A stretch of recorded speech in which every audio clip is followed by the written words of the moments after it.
السلام علیکم ورحمۃ اللہ۔ حافظ جی آفیشیل کے چینل میں خوش آمدید۔ میرے دوستوں اور ساتھیوں، آج کا عمل ہے سر درد، دماغی امراض اور چکر سے نجات کا قرآنی وظیفہ۔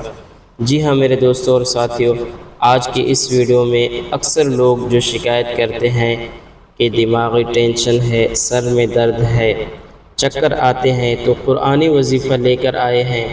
ہزاروں لوگ اس مرض کے اندر مبتلا ہیں، جسے یہ مرض میں مبتلا ہوتے ہیں تو پریشان ہو جاتے ہیں، ڈاکٹر سے علاج کرتے ہیں، مگر کئی بار سکون نہیں ملتا۔ لیکن قرآن و سنت میں ایک ایسے روحانی نسخے ہیں جو اللہ تعالیٰ کے حکم سے فوری شفا عطا کرتے ہیں۔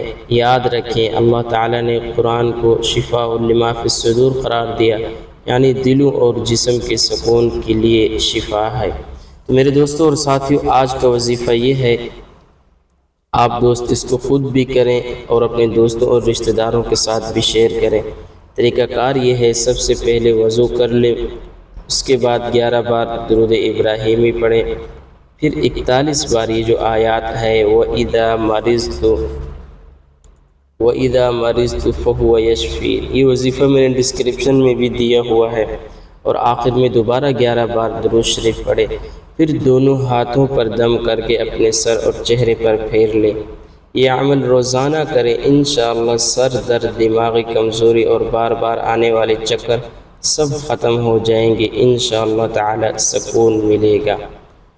جزاک اللہ۔